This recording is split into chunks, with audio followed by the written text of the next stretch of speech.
अपने एक फैसले से पूरी दुनिया को हिला देने वाले भारत के आगे आज दुनिया भर के कई देश हाथ फैलाए खड़े हैं। उन्हें उम्मीद है कि भारत की मदद से खुद पर आए संकट का मुकाबला कर लेंगे। चावल के सबसे बड़े निर्यातक भारत के गैर बासमती कच्चे चावल के निर्यात पर रोक से चावल की कीमतों में भारी उछाल आया, जिससे कई देशों की मुश्किलें बढ़ गई। दुनिया के कई देश चावल के लिए भारत पर निर्भर हैं और वो भारत से अपील कर रहे हैं कि चावल निर्यात पर लगे बैन को उनके लिए हटा लिया जाए। नेपाल के बाद सिंगापुर, इंडोनेशिया और फिलीपींस ने अपने देश में चावल के बढ़ते दाम को देखते हुए भारत से अपील की कि उनके देश में चावल निर्यात को फिर से शुरू किया जाए। मीडिया रिपोर्ट्स के मुताबिक सिंगापुर ने भारत से 1,10,000 टन चावल के लिए अनुरोध किया। जून में इंडोनेशिया ने अल नीनो को देखते हुए देश में खाद्य आपूर्ति बरकरार रखने के लिए भारत से 10 लाख टन चावल आयात करने की घोषणा की थी।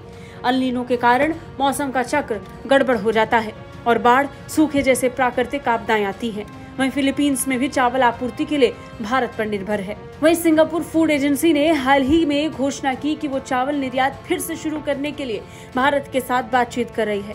बांग्लादेश और नेपाल सहित भारत के पड़ोसी देश भारतीय चावल पर बहुत अधिक निर्भर हैं। वहीं कुछ अफ्रीकी देश टूटे हुए भारतीय चावल के खरीदार हैं। एजेंसी ने एक प्रेस रिलीज में कहा था कि हम 30 से अधिक देशों से चावल का आयात करते हैं।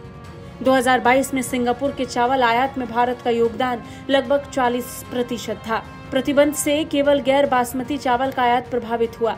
भारत से गैर बासमती चावल का आयात सिंगापुर के चावल आयात का लगभग 17% है। चावल पर भारत द्वारा लगाए गए प्रतिबंध के कारण दुनिया भर में चावल का संकट छा गया और फिर दुनिया के कई देशों ने ही नहीं बल्कि खुद संयुक्त राष्ट्र ने भी चावल के लिए भारत के आगे हाथ फैला लिए।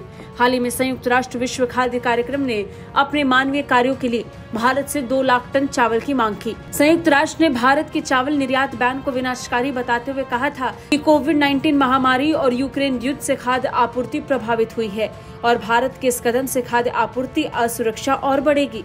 कुल मिलाकर जिस स्तर पर भारत ने इस फैसले को अमल में लाया, उसने भारत के पड़ोसियों के साथ साथ पूरी दुनिया को हिला डाला, जिसके लिए ये देश अब भारत से मदद मांग रहे हैं।